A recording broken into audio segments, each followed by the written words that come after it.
All right. Good morning, good afternoon, good evening, and thank you for joining us. Welcome to another edition of Spring Office Hours. I'm your host, Dan Vega. Joined with me, as always, is my friend DaShaun Carter. DaShaun, how are you, my friend? I'm excited. Things are good. Yeah, It's a great time to be a developer. it always is, but especially right now. And that is part of our talk for today, our topic. Spring Boot 3.0 release candidate 1 was just released, and we're going to talk about that today, as well as what's new in the Spring world, as well as answering any questions you might have, whether it's about Spring Boot 3 or some project you're working on. Bring those questions. This is a great place to ask them. We'll see if we can't get them answered. So how are you? Anything interesting happening? Let's see. We are in between sports, so kids aren't doing as much. So now they're like, I don't know what to do with my hands in the evenings. And we're looking right. It's just like right around the corner at a bunch of new releases. A really exciting new time to be a Spring developer. And yeah, I'm getting ready for a little bit of travel. I might swing by your way. Like, Ooh, if I just show up at your door, just let me in. that would be awesome. Let's do that. Yeah, I did a little traveling too. I told you we talked before. I went to North Carolina this past weekend for a friend's wedding. It was about the same. I was hoping it would be a little bit warmer than Cleveland, but it was about the same temperature. But I did get to run next to the ocean, which is one of my favorite things to do in the world. So anytime I get a chance to do that, I always take that up. So that was great. Good to be back, refreshed. And I was telling my wife this. I felt like an adult this weekend because I went by myself because we didn't have anybody to watch the kids. So I kind of went solo, but I was able to read a couple books, and I was like, oh man, I forgot how much I love books because I've just had kids and COVID. Like, over the last 2 years, we've been locked in this house. I just haven't had any chance to do that. So it's like, oh, it's nice to be back and reading books. So yeah, just doing that stuff. I'm excited about SpringOne. That's why we have this new background here that you might be able to see. SpringOne. We got a couple banners from the marketing team, so I figured I'd put them to use. SpringOne's, oh my gosh, a little over a month away. Wow, that is crazy and a little bit frightening because we have a lot of content to work on for that. So we have a lot of work to do. We got to touch some things up and get some things, put a bow on a couple things as we get closer to that. So, but it's so fun. It's so exciting. This week has been, it's just been heads down and fun. Like, oh, there's so much, and there's so much work that we can do, and there's so much cool stuff that we can show. Yeah, sometimes I'm just in that mode where I've been losing track of time quite a bit these past days, weeks. Yeah, so much. And I think we talked a little bit about it last week, but I'm in the same boat everybody else is out there. Even though I get to do this every single day, I'm just trying to learn and catch up on some of these technologies. Me and our coworker Mario are working on an article or a guide for the Tanzu Developer Center called Serverless Spring, and it really has to focus on, hey, if I want to write serverless functions and deploy them out into the cloud, whether it's AWS, Azure, Google Cloud, how can I use the Spring programming model to do that? And, with Spring Boot 3 coming out this last week, that gives me another thing to kind of look at is okay, the one downside to building, probably the only downside, I saw a Twitter thread going on this earlier today and I didn't jump in, I should have, but I had to get caught up for this. But the only downside to kind of serverless apps on the JVM is that cold startup time. And now we're removing that was really the only problem, the only kind of knock you would if you were going to deploy something out to, say, a serverless function. So just having fun, building some applications, some demos in there, getting ready to get this guide up. So I'm excited. Stay tuned for that. That should be up hopefully next week. So we might be able to talk a little bit about that next week, as Awesome. well as we have a special guest next week. Oh, yes. Yes, we do. We are going to have our friend Ted on, Testing with Ted, and we're going to talk all about testing next week. So I think we're sure of next week. So next week, Testing with Ted, we'll talk all about testing. So bring your testing questions. We'll get his philosophy. I always like getting other developers' philosophy on testing because I know that it really changes between organizations and even individuals. Like, what amount of functional tests should I write, or integration tests, or unit tests? What are the most relevant tests to me? Those are questions that I think you get a lot of different answers for. So I'm interested, and I know Ted is very opinionated on it. So I'm excited to hear his thoughts on that. And then hopefully the following week, we'll do some serverless stuff. So, and then you're in Spain. I'm going to be in Spain for VMware Explore Europe. I want to just kind of touch on this serverless talk. I apologize if I'm taking off track here, but I want to touch on this. I don't really come up with hot takes very often. All right. And I don't have like super new or anything, but I'm going to show just this concept. This one. One of the things that you may or may not have heard, like we pay that cost for the startup time, but then you have a bunch of patterns around how to keep things up, keep some small set of these serverless functions up and running, and it it takes a lot of work, right? There's lots of patterns. Yep. Are you? Do you want to share your screen? Is that what you're sorry, yeah. Sorry. Let's add that. This idea where we said, hey, this takes too long. And I don't say we, I say this is kind of opinions. Yeah, I know. But then there's lots of these patterns to like keep things alive. And my pattern for if I need to be up and running and have something alive, I'm going to leave my JVM up because my JVM is going to handle a lot more connections, if you will, for that, RESTful API or et cetera. And I don't have to worry about these extra patterns. And then I can have dual deployments. I can do a Spring Boot image without the native, and I can do a Spring Boot image with native, and I can literally deploy both of these from the same code base without having to do all this extra work around patterns for keeping things alive. I can have 1 or 2 instances, whatever your keep alive baseline is, and then you can scale up and down quickly with the serverless pieces.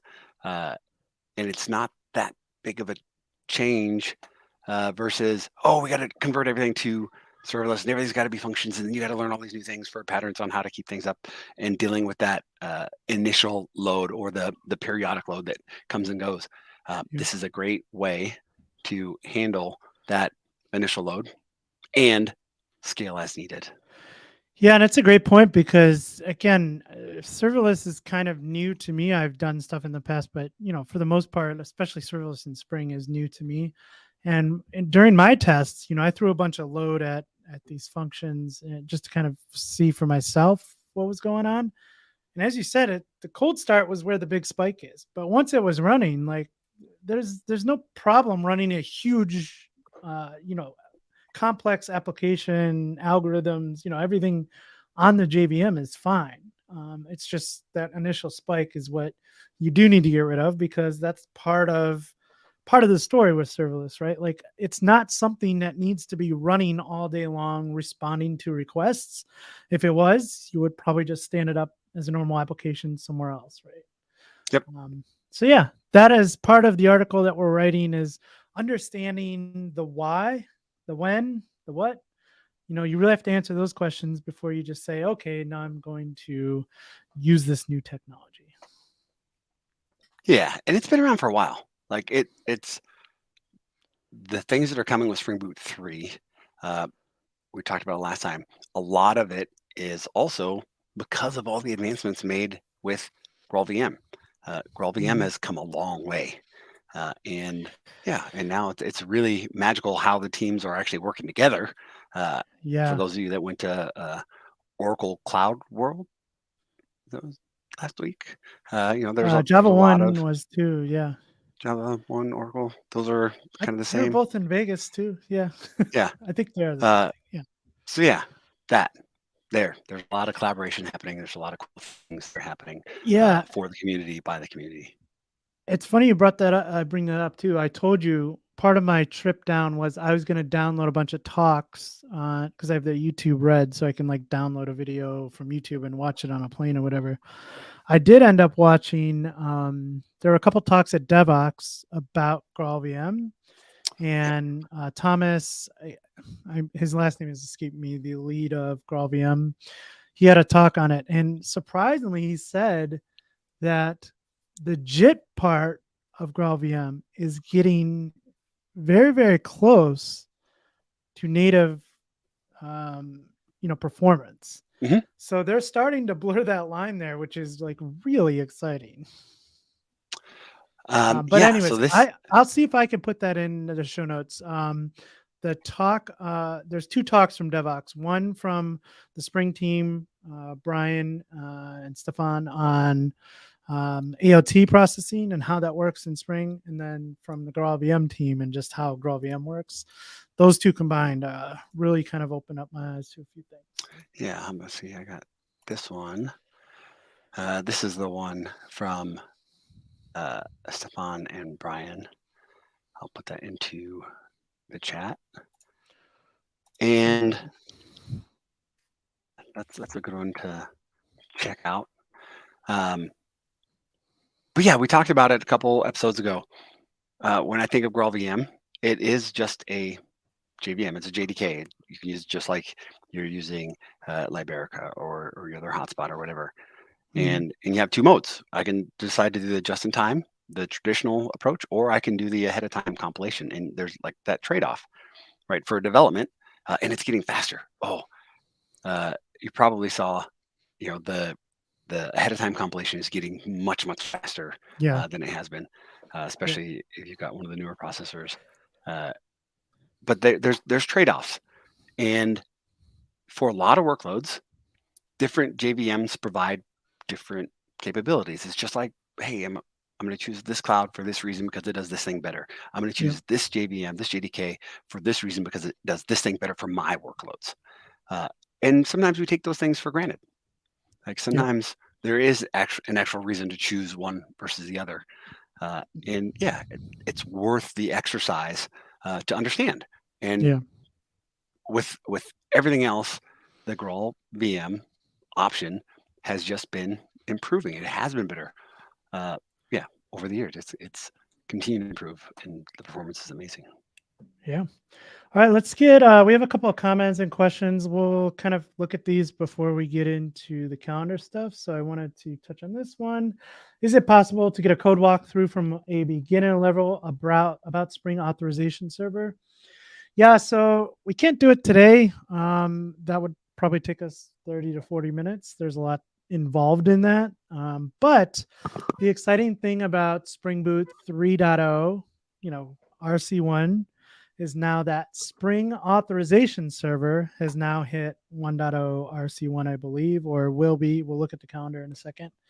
But those two are lining up. So Auth 2, like the Auth 2 resource authorization server kind of went away from Spring, right? And now we have this new authorization server, which is it's really great project. There's some really great things you can do with it. But there's, it's an authorization. It's not just a simple demo. So we can't do that today, but it is on my list of things to do for my YouTube channel. So I will see if I can kind of move that up the priority stack and try and get something out of that. So thank you for that. Hello, Lazaro. Thank you for joining us. Samit, really excited to see the new features around 3.0, specifically native image with GraalVM support. Exactly. But unfortunately, I got to know today GraalVM native image support is not there with webflux and Netty. Can you share when we will expect this to be available, please? I didn't know that was a thing, DaShaun. Is that? I don't think so. I think that might be a not a thing, because I want to maybe get more info here. Yeah, let us look into that.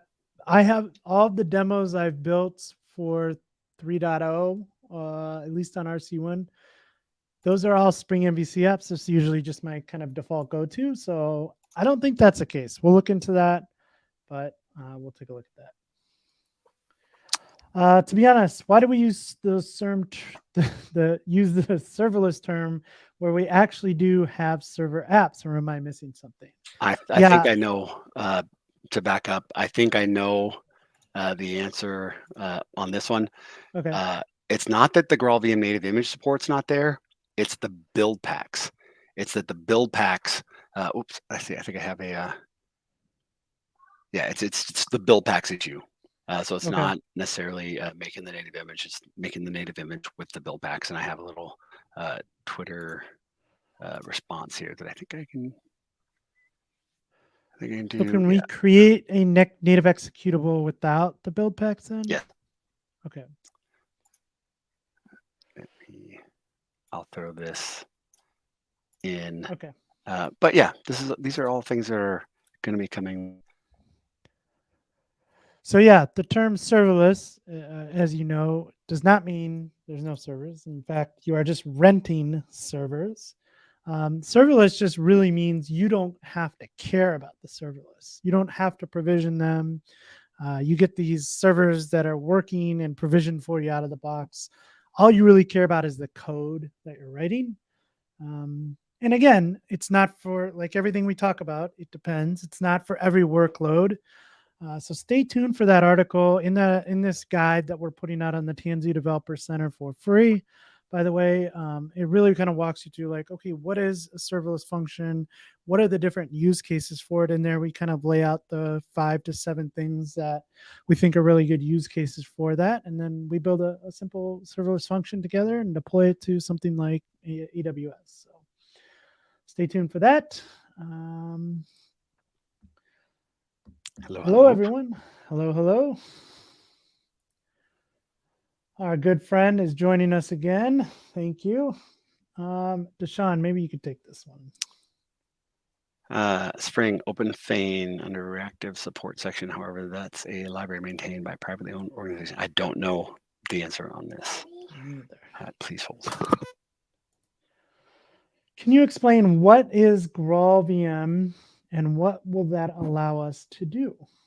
Yeah, so I'll get into sharing my screen in a little bit, and maybe we could jump over to the GraalVM website. But essentially what this is allowing us to do in Spring Boot 3 is compile our apps down to a native executable. So normally when you run, maybe when you build an application, so today you're working on a Spring application, and maybe it's a REST app, and at the end of the day, you build a jar file. So you have this Uber jar that has like the embedded Tomcat in it and all the web support and Jackson and everything that comes with kind of building a web app. You have this jar file, right? You deploy this jar to the cloud. That jar needs the Java runtime environment available to go ahead and run it, right? Like you need the JRE there to be able to execute that bytecode. That kind of takes us back to the beginning of Java, right? Like write once, run everywhere. So that's normally how we build apps. But what this native executable does is target the platform that you're going to be running on. So if I'm running this on a particular Linux box, I am compiling an application down to code that can run on that box without the JRE in place. So I no longer need Java, right? So that's essentially what it's doing. There's a lot more involved in that, obviously, but you get this native executable, and then it has some benefits to it. It's smaller, it takes up less memory. I can start up much faster because of all the things it doesn't need to do at startup time. And then obviously there are workloads that, you know, may be better suited for the Java runtime environment. But that's kind of what we can talk about today as we go on. Yeah. So, and the trade-offs, right? The amount of time it takes, it's going to go through all the branches and figure things out. But the output is going to be smaller. It's native to the operating system and the CPU architecture. So now this developer ecosystem, we're in this interesting point where more and more of us are developing on ARM64. CPUs, ARM64 architecture.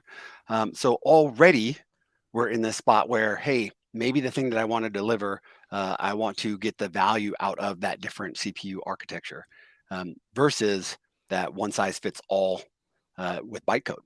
So there are, again, that's just another one of those trade-offs, but it gives you the option. GraalVM gives you the option to do a regular JVM with just-in-time compiling or going down that path of ahead of time compilation.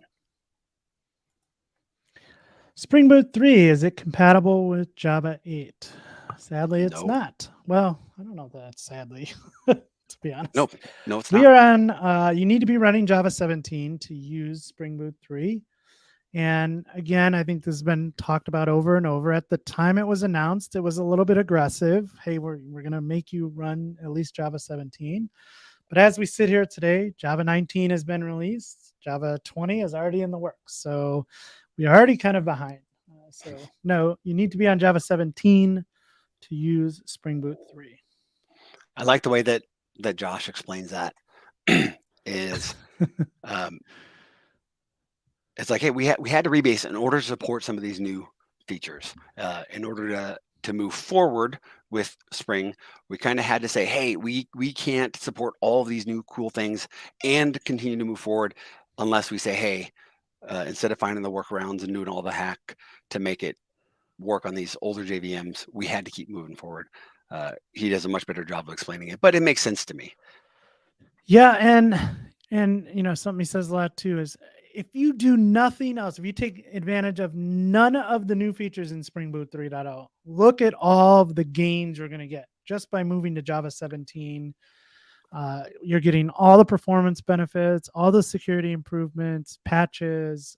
You should be moving to Java 17, whether you're moving to Spring Boot 3 or not. Exactly. You should be moving to Java 17 regardless because of all the things that have improved in the JVM. That's the other magic, right? That's the thing that we don't really talk about, or we, sometimes we hear is like the JVM has improved so much.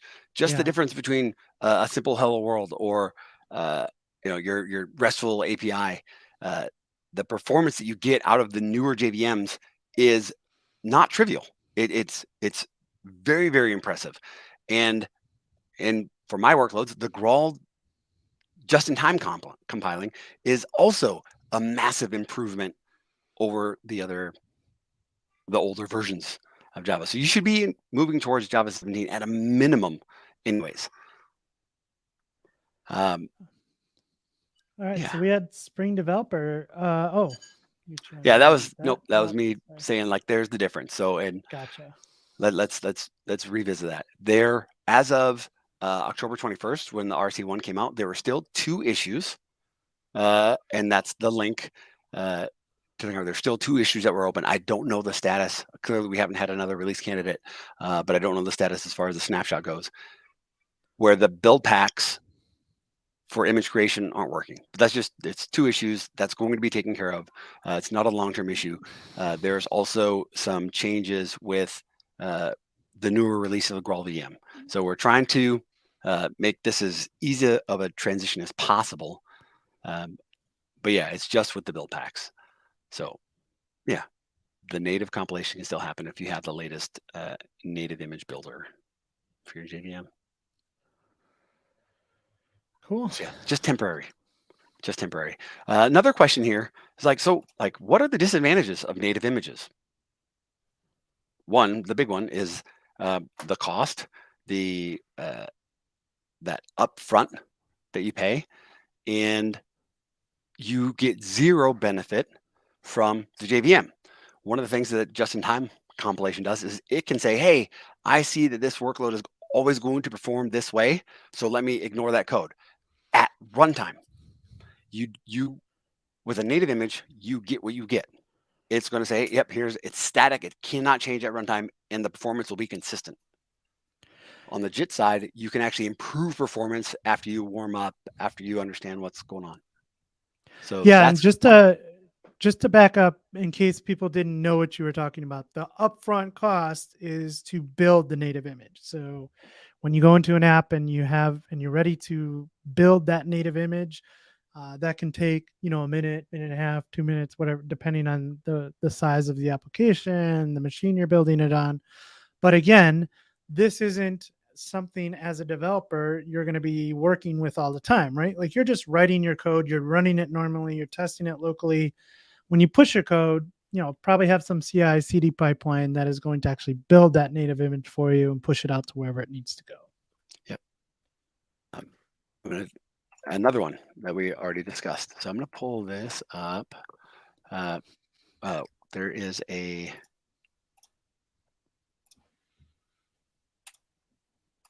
guide on using GraalVM with Spring Boot 2. So this is the Spring Native, the experimental, but the concepts are the same. Let me add that. I can still use the GraalVM. I can do it with just in time and get that performance boost, or I can do the ahead of time compilation. What are the trade-offs? The trade-offs are, let's take a look. Hey, we did the install with Get Your Native Image Builder. When I do the compile, just in time compiling, I can do Maven Spring Boot run, and I can be up and running in a second. If I do that same thing down here on the ahead of time compilation, it took 5 minutes and 23 seconds on my computer to get that native image. That's a massive difference. You're not going to, during your development cycles, your iteration cycles, you're not going to do, you're not going to take that cost. You're not going to take that hit. And the other part of that is this build that I did on this guide was on that other computer, an Intel computer. My main computer is an ARM64 machine. So that image that I generated, that native image I generated, will only work on that operating system, which was Darwin and Intel CPU architecture. So I'd have to do that for both. That's another one of those trade-offs. So there is a guide over on Tanzu Developer Center. This is for your workloads running Spring Boot 2.7 and that experimental Spring Native dependency. But all of the things that you get in the Spring Native experimental dependency, those are baked in. Those are part of it. There's no extra anything you need. You get it out of the box with Spring Boot 3. Yeah, and we'll hopefully be able to show off a demo of that today. But once you go to start.spring.io, you're just picking Spring Boot 3 RC1. You don't need to pick Spring Native. In fact, I don't think it'll let you. So all of that, the plugins, the AOT processing, that all happens out of the box now, which is really cool. Is Java 17 supported by cloud providers already? So this really depends, right? Like, I know from a serverless function standpoint, if you're going to use their images, I was doing some testing on AWS and they're still on 11. But again, that's if you're using their runtimes. In this case, maybe I wanted to compile down to native. I'm basically bringing my own runtime. So I could basically use that if I wanted to. I don't know what that looks like across the board, but Azure just made an announcement recently where they are supporting Java 17, and I want to find it. Nice. Let me see if I can find that. But yeah, you explained it very well. Like if you're using their stacks, their things, yeah, there's a little bit of a gap. Very similar to Kubernetes, right? These are both open source. Yeah, you kind of get to pick. And then the nice thing is you can still use Java. You can still, you're not having to change too much if you're going from 8 to 17 or 11 to 17. As long as where you're landing it is supported, you're going to be in good shape. Cool. All right. I think we caught up on a lot of stuff. I'm going to share my screen and we're just going to go through a couple things real quick. Then we can maybe get into some other stuff. So I just wanted to bring up, as our banner is in the background here, SpringOne is happening a little bit over a month from now in San Francisco. The reason we're on this website is the full schedule has been released. So if you head over to the schedule, you can see everything that is going on. I don't know if you saw this, DaShaun. Do you see that first item, 6:30 a.m. to 7:30 a.m.? That's awesome. Yes, the San Francisco City running and walking tour. So if you want to run or walk on Wednesday, Wednesday morning and get a little tour of San Francisco, get a little exercise in. You will find DaShaun and I there. We are going to enjoy that one. So looking forward to that. But other than that, you can go in and actually see everything that's going on. So if you click on, say, beginner friendly Spring, you can see what sessions are going on at what times. You can also come in here and filter by topic. So if you wanted to learn more about, I don't know, GraphQL, for instance. Oh, hey, there's a gentle introduction to Spring for GraphQL by Dan Vega.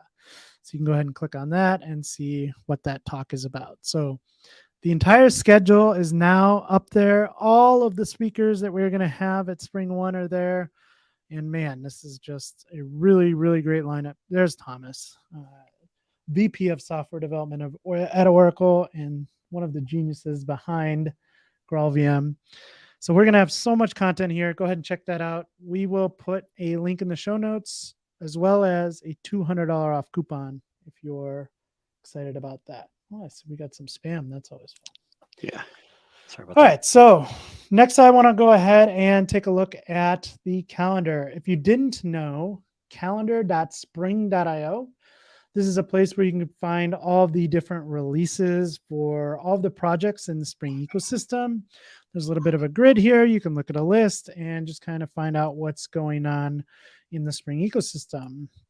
So today, as we are recording this, it is Tuesday, October 25th. Oh my gosh, it's almost November. That is crazy. So we had a couple releases yesterday, Spring Cloud release today, another Spring Cloud release tomorrow. Kind of a quiet week here. We had a lot going on last week.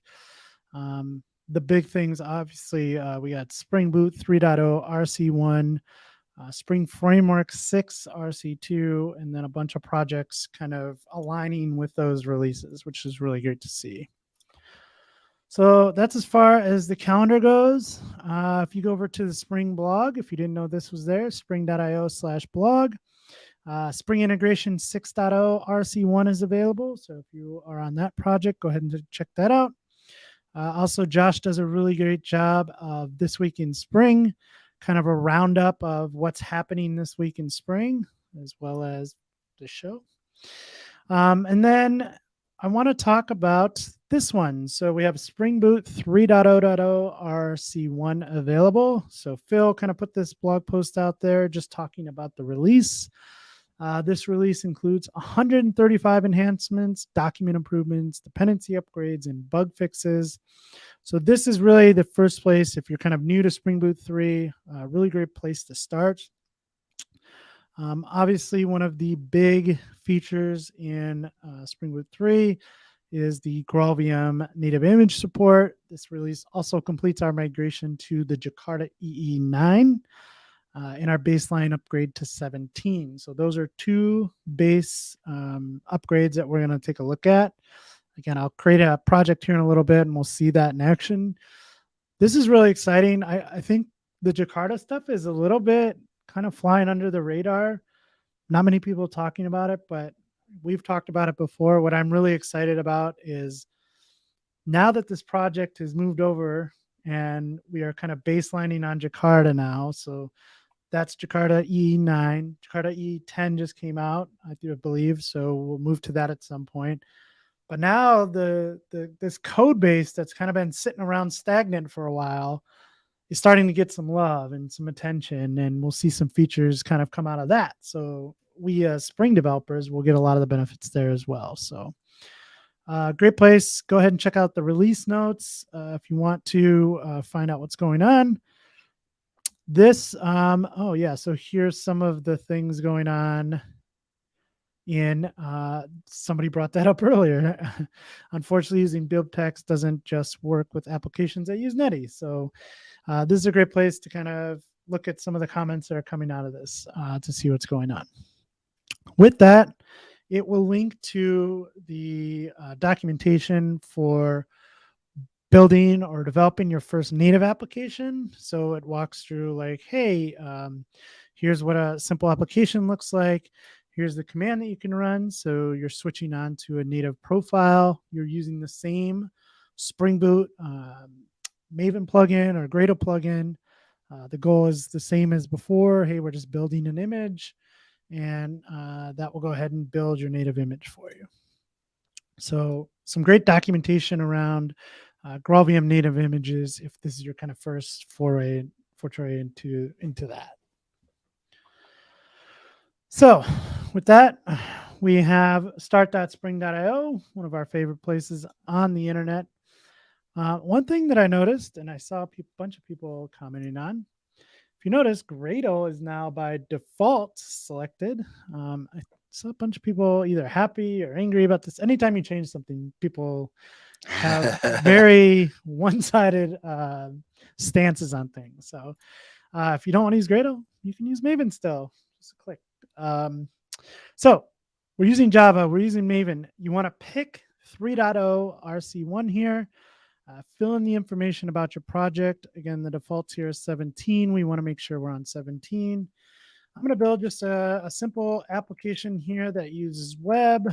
We'll say Data JPA, and we'll say H2. And with that in place, I can go ahead and generate this project. And I will open this up in IntelliJ. And I'm not going to show off a lot of interesting things here. I just want to kind of show off just a couple of things that stick out to me. So again, when we jump into the Palm here, again, we're using 3.0.0 RC1. We are using, in fact, Java 17. So we're getting all that great support features from Java 17. Now we can use things like multi-line strings and records and all kinds of fun stuff, as well as all the performance improvements. So that's great to see.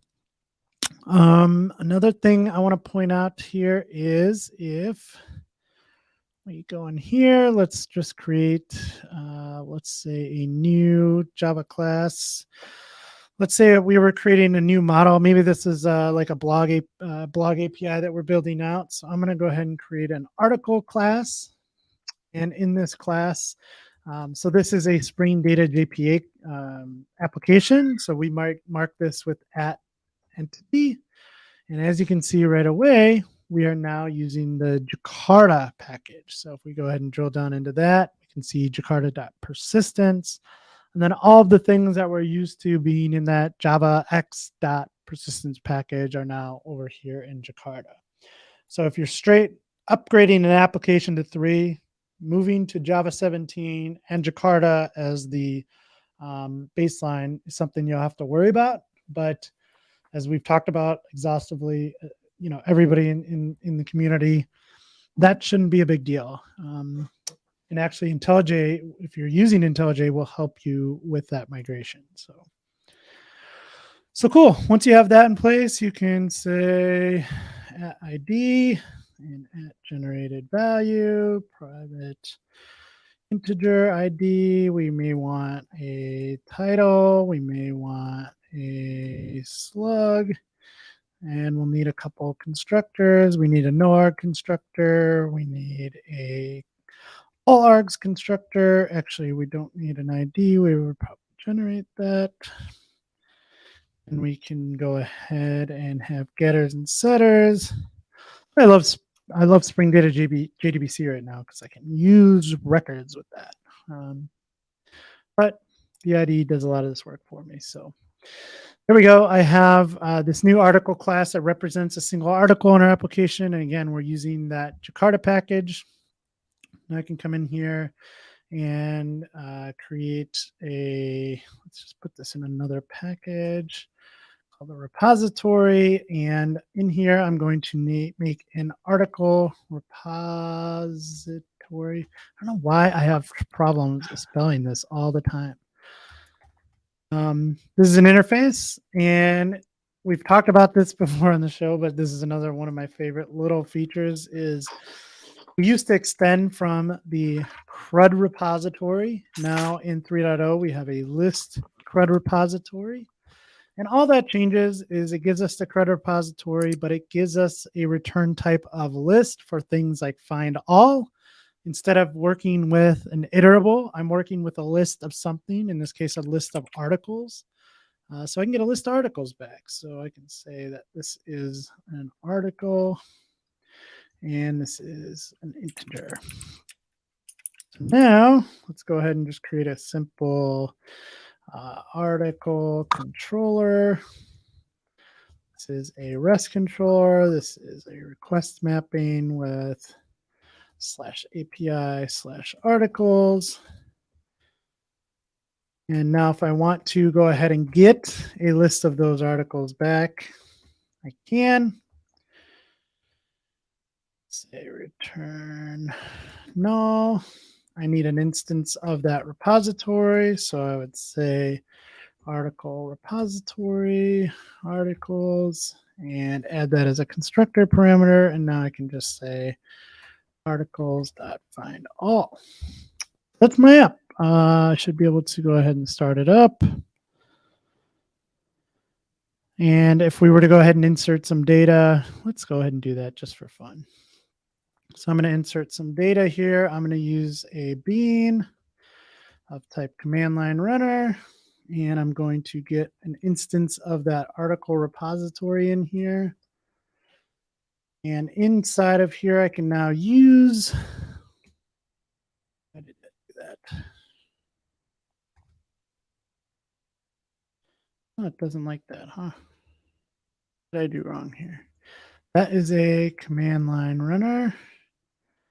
Command line runner. Am I in the right? Yes, I am. So hold on. Articles.save, new article. And this is, we just take a title, hello world, and hello world. All right. This is, okay, so that should go ahead and save a new one. Let's go ahead and run this. And there we go. If we go ahead and go to the article controller, we can generate a request here to /articles.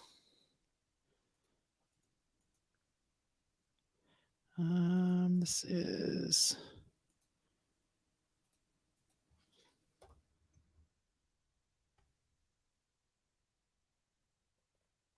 and there we go. So we get our one article back. So nothing special, but I wanted to kind of show off Java 17, the Jakarta packages being used in Spring Data JPA, this fancy little ListCrudRepository that is one of the smallest little additions, but just my favorite.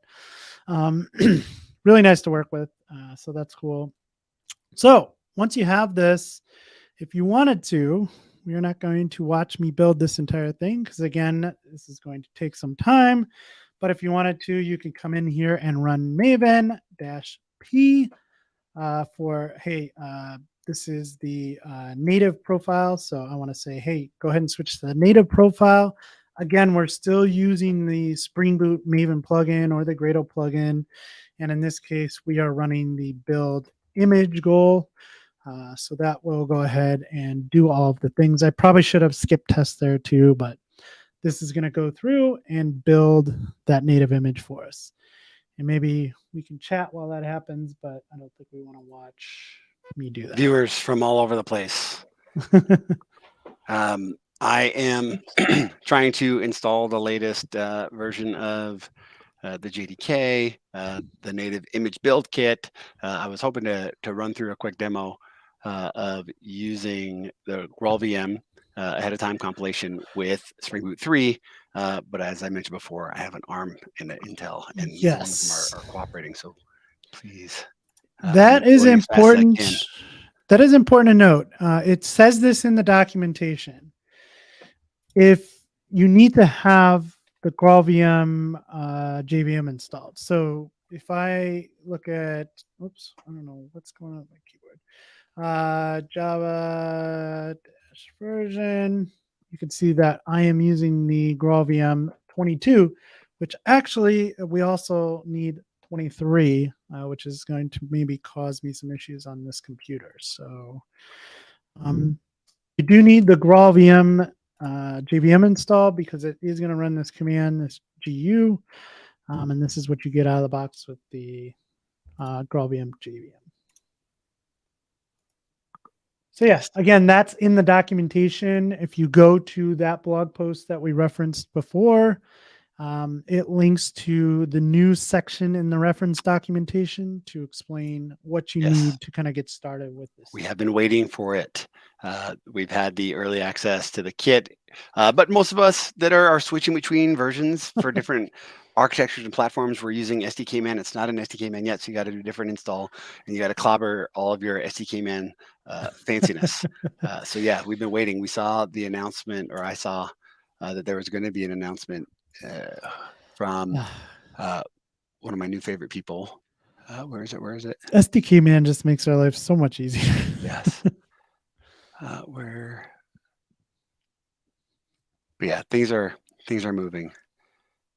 I cannot remember her name. Karina? But anyway, she was doing the live stream for the announcement of 22.3. Oh yeah, then that was probably her. Daddy. So yeah, things are happening, and I've got a sick kid home today. Oh man, that's unfortunate. We do too. I just came home around lunch with a fever, so never fun.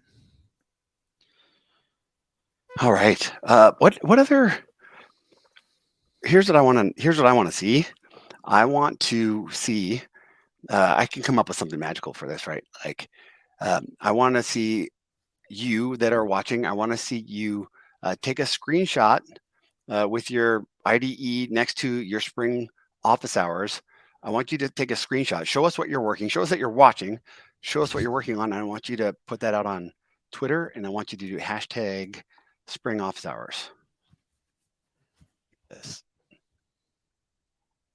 And I'm going to come up with something really special for 3 of them, top 3 that we like the most. Show us what you're working on. And yeah, and we're going to make something special happen. You got to follow myself and Dan so that we can send you a message and let you know how we're going to send you something. But we're going to do something special for 3 people. Take a screenshot, show us what you're working on, show us that you're watching the show, and get that out. And we're going to make something happen. I can do that. I'm allowed to do that. I'll ask for forgiveness later. Yeah, absolutely. A t-shirt, signed t-shirt, maybe. I saw this question come up, something we have covered in the past. Again, one thing that came out of last week's conversation, DaShaun and I realized that we need to find a place for questions like this, because some of these questions keep coming up, and it'd be a nice place that we can just point you to answer these questions. But do you think Project Loom of upcoming Java 19 Plus release will be a substitute for Project Reactor? So the short answer, as always, is it depends. The longer answer is yes and no, probably more no. But yeah, Java 19, so in Project Loom, is adding something called virtual threads, which again is out there now. You can use it in a preview mode. You can start testing it out. There's actually a blog post over on the Spring blog by Mark Pollock on getting started with Project Loom inside of Spring. So if you want to kind of give that a test drive, check that blog post out. But yeah, it's going to solve some problems. You know, one of the problems, excuse me, with native threads is there's only so many of them, and they are resources that you are going to tie up if you're doing intense IO operations, like talking to a database, talking to another service, reading, inputs, streams, etc. So those are a finite amount of resources. Project Looms adds these virtual threads, which are much faster, lightweight threads that you can go ahead and create quickly and don't take up as much resource, right? And they're not tied to native threads. So in that sense, yes, I think the entire Java community is excited about that, and we should be. But at the same time, Project Reactor, webflux, things that we're doing in Spring with that technology, that's not the only thing it solves, right? Like it gives you, a functional style programming. It allows you to deal with things like back pressure, There's a whole bunch of other things it does besides just solve that one problem. So the answer is, yeah, I mean, yes and no. It just depends on what problem you're trying to solve. So I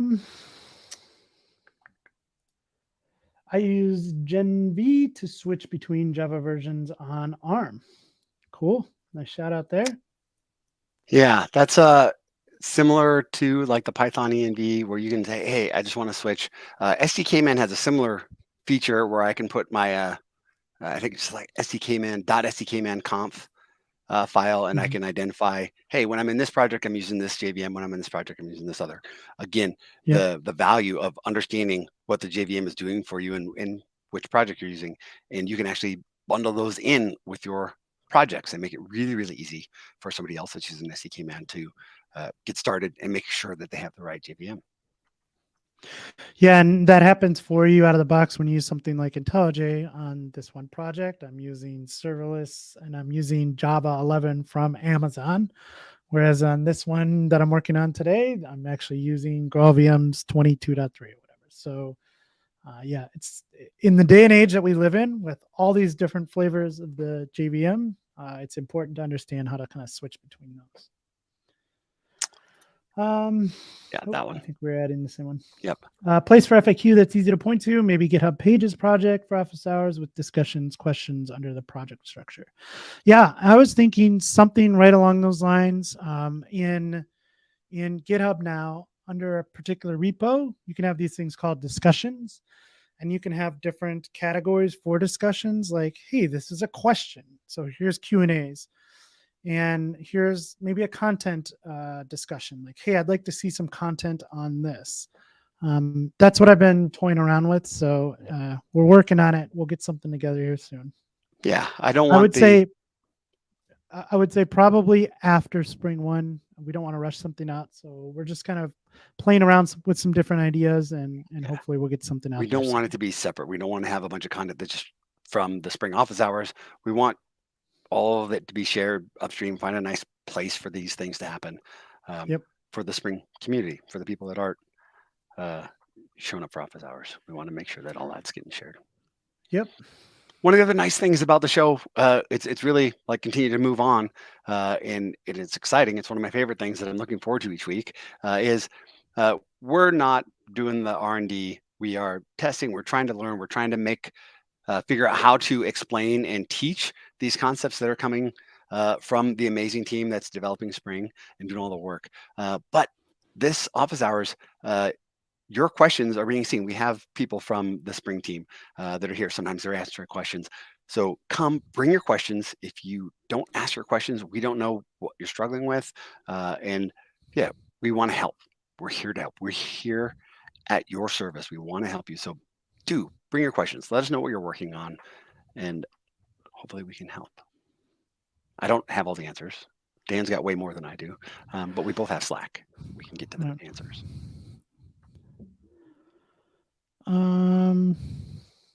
There is a question on, is there any plan to support gRPC in Spring? So I don't use gRPC a lot, but I could be wrong, but that should be supported. Is that not supported? I don't know the answer to that. Fairly certain that there's gRPC support. If it's not first party, maybe it's third party support. One of the things that we talked about last week, I did get an update on. It was the Spring, the state machine. The state machine support is not going to be moved into Spring Boot 3, and I mistakenly made the comment that of course it would. It's a good project, and it would show up, but it is not moving into Spring Boot 3. So I'm glad to update here and follow up as needed. But yeah, bring your questions. We'll correct. I'll look at that. I'll look into that one though. Yeah, I think we had one like that last week. Let's do that. Let's write that down and make sure we get that answered. Cool. Well, keep your questions coming. This is a couple more minutes here, but there's an opportunity to share what you're working on. Tell us what you're doing. What questions do you have? What are your struggles? These are things DaShaun and I wish we had 5, 7, 10 years ago. Yes. Oh man, would have been so nice. I see at least one screenshot, Spring Office Hours. Thank you. Nice. That's awesome. I can't zoom in and see what you're working on, but yeah, that's awesome. We've been talking about getting Spring to production. One of the things that I'm just trying to explore is the idea. Oh, and Benjamin's bringing it up, like GraphQL over REST. It's not either or. You can kind of do both. And Dan's got a lot of great content around that and what that looks like. One of these things I'm exploring is the world beyond the large hyperscalers and what that looks like for a Spring developer, trying to get something up and running. I know sometimes it's a lot more difficult to get a large scale cloud account, and sometimes there's some fear. Like I would hate to be that person that messes up and is spinning up instances of all the hundreds of things that are on the menu on accident and not knowing about it. But there's other options, and it's actually really, really easy to get Spring Boot apps deployed on these other clouds. So you don't have to have a Raspberry Pi running in your house 24/7. And what's coming, I've done 2 little proof of concepts with a couple of small clouds. The idea that I could have a gateway that's running Spring GraphQL that is actually making calls to these other cloud providers, these other things that are custom suited for a non-hyperscaler type of a customer, or think of it as a partner. And it's really interesting, the power that you can use and deploy really quickly with a few lines of Terraform and a quick deployment of Spring Boot app. It's awesome. So I'm having a lot of fun with that. There are a lot of ways to get Spring to production. Yeah, let me try and answer that. Any significant advantages over GraphQL of GraphQL over REST? Again, as DaShaun said, it really depends on the project you're working on. One of the things that I've found is that if you have a whole bunch of different clients talking to your application, this is where GraphQL usually shines, because if you, and even in the case of web, it just maybe a number of different web clients talking to it. But, in the past, I found myself creating all of these tiny little endpoints to support different clients that needed data massaged in a certain way, right? So if you find yourself on a project and you start out and you create your CRUD API and you're feeling good about yourself, and then you get all these requests or issues in your ticket log there that say, hey, I need an endpoint that gives me the data like this, and I also need one that gives me the data in the shape of this. Once you start getting into that, especially when you have like mobile applications in your projects that need a lot less, that have constraints on them and maybe need less data sent back to the client, that's where GraphQL can shine, because you don't really have to start individually crafting all these responses for your different client needs. You can just set up an endpoint and say, hey, now you get to tell me exactly what kind of data you want back. So that's where I've really found GraphQL to shine. Oh, there's a few really, really good ones here. Could we have some more content on Spring for GraphQL, specifically subscriptions? Yeah, I have that in my backlog, and I will get to that. I have more than just that particular topic, but yes, there's. I'm really loving Spring for GraphQL, GraphQL Java. I've been enjoying working with it, so I will try to get some more content out on that. Yeah, another, I think, good question that I don't know the answer to, but I would like to. I do have a really deep passion around spatial data and the things you can do from previous roles. And this is a good question. Will R2 DBC eventually support spatial data? And I want to know the answer to this. So yeah, I don't know it off the top of my head, but that's a great question. So I just wanted to highlight that to make sure we don't miss it. There's another one. Yeah, hey, let's talk about this. I use Spring JDBC, native queries. What do you recommend for testing? I know you're doing a lot of work. Sorry, I was looking at something else. I use Spring Data JDBC and I write native queries. What do you recommend for testing? Oh, I don't really have an answer for that. I don't understand what you mean by what do you recommend for testing. So in a Spring Data JDBC test, you should still be able to use the testing support that we have in Spring for that. So one of the things that I always recommend when you're writing tests is if you can take advantage of a slice test, do it because they're faster. And we do have a Data JPA slice test, so I would recommend using that. If you can't, if you can't use that for native queries, I would be surprised. So I will take that on and take a look at that. But I would say use what we have built into Spring for testing. I don't think there are many scenarios where we would have built in testing and gone, well, you can do it for this, but not that. Yeah. So let me look into that. But I think you should be able to use what's available there. And I'm going to say this as well. You don't have to hold your questions until Spring office hours. We put both of our Twitter handles here. We have the Spring community. We have Stack Overflow. Ask your questions. Absolutely come and ask us. But we're also looking at all the other places for questions. You don't have to wait to bring them here. But great questions. Let's plan to start a new project. This makes me smile. Defrim, I hope I'm saying that correctly.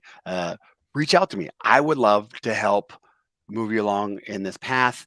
I do have an example for Spring Cloud Functions, and I think I can upgrade. I'm assuming you want one for 2.7. I think I have that. I can make that available. I'd also like to get one out for Spring Boot 3.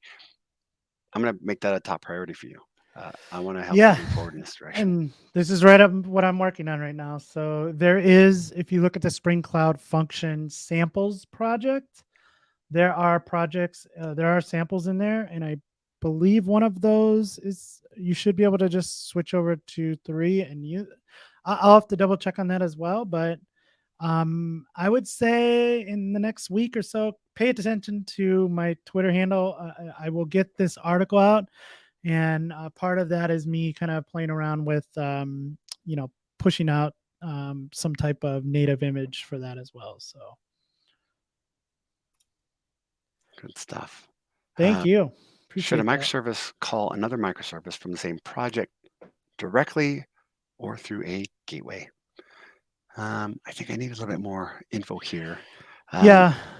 So I can jump in on this. So again, it kind of depends on what the architecture of your setup is. So if you have one microservice and you're just calling another microservice, fine. But if you have a set of microservices and they are kind of related and they fall underneath an API gateway, the reason you would put them all underneath the API gateway is because you want to share some of the things that you would do to each of these. Like security stands out as a big one. Like you wouldn't want to secure all of these individual microservices if they are all using the same type of security approach, right? Like you would do that at an API gateway layer. So it really depends on what, as DaShaun said, you probably need a little more context to answer that directly, but most of the time you have an API gateway layer sitting over top of your microservices because of that shared functionality. So usually you're going to call into the API gateway. Now your security happens there. Now your logging happens there, metrics gathering, that kind of stuff. Again, geospatial, geofencing, geomapping.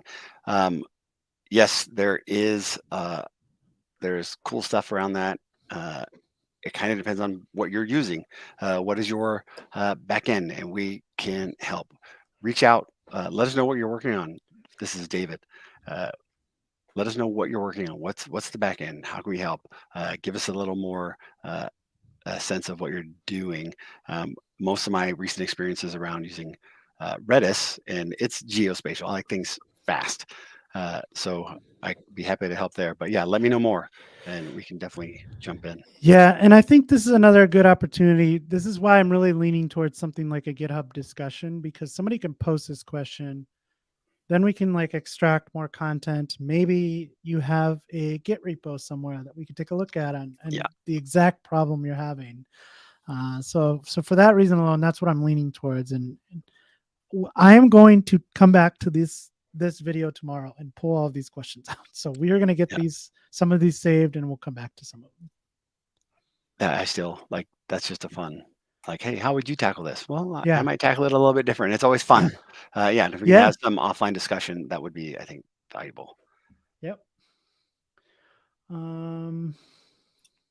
How much Java experience do I need to learn Spring Boot?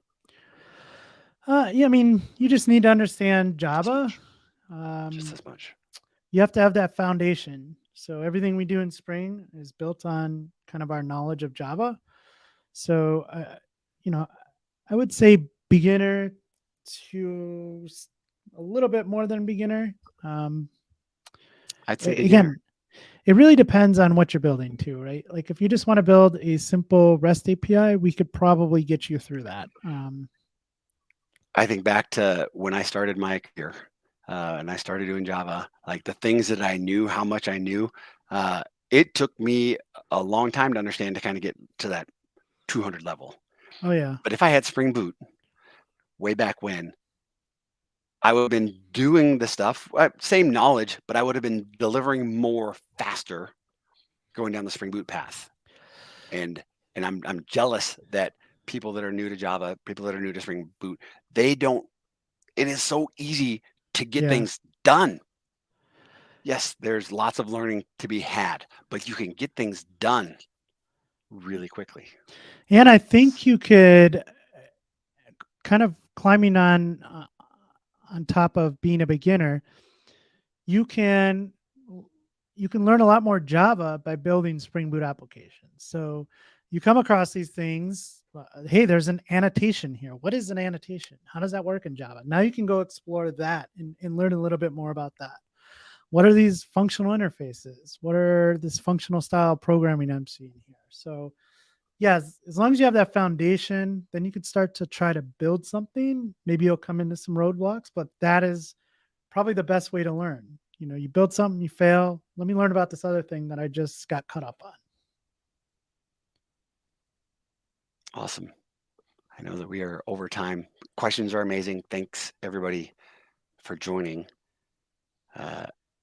Yes, this has been wonderful.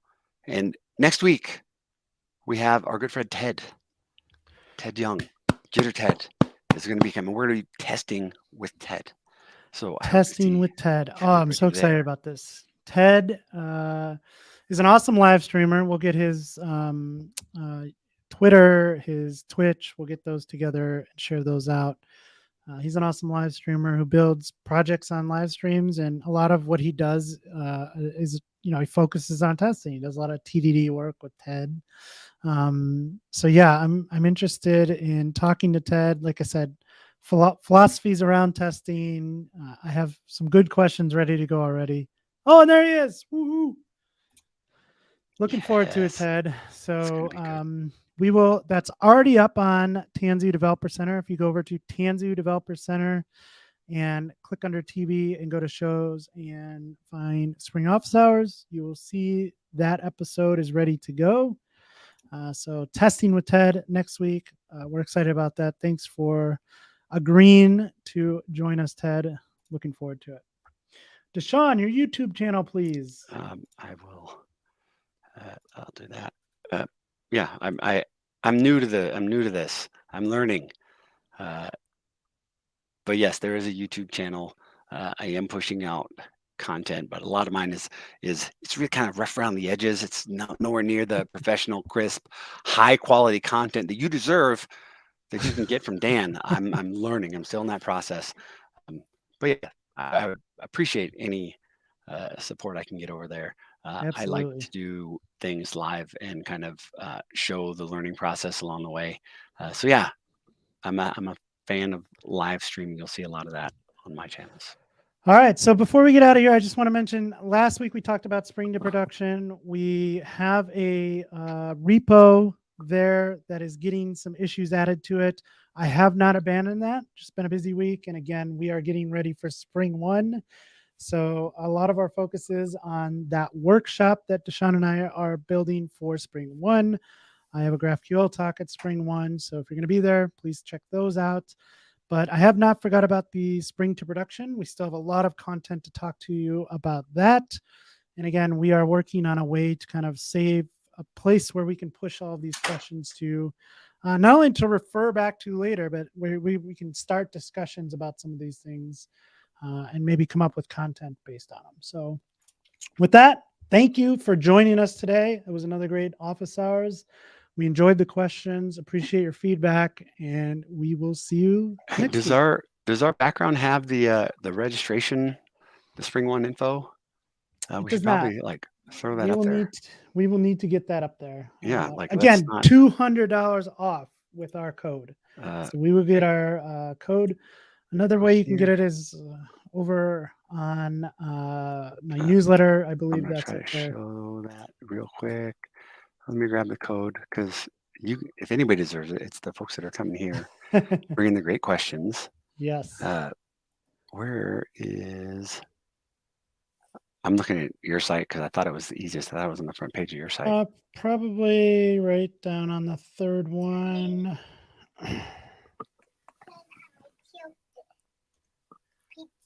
Oh, here we go. Oh, here we go. I found it. I have it. I have it too. All right, make it happen.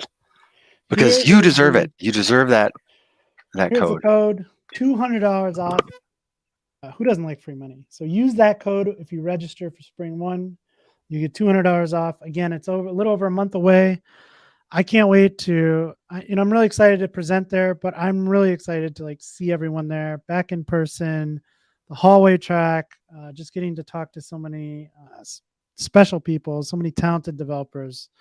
I'm really excited for that. So with that, use that code, and we will see you next week for Testing with Ted. Have a good one. Awesome. Thanks, everybody.